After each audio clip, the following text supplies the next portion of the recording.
If you want to set up the bedtime mode on Google Pixel 10, then first of all we can go to settings. Over here in settings we can proceed to modes, and then in here we have a bedtime that we can set up quite easily just by tapping on this button over here.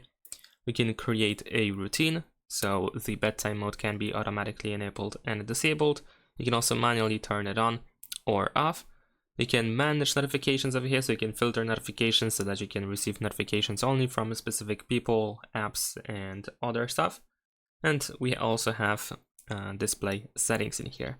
Besides that, what you can also do is we can go to digital, well-being, and parental controls in settings. And then here, if you scroll down, you should be able to find the bedtime mode as well.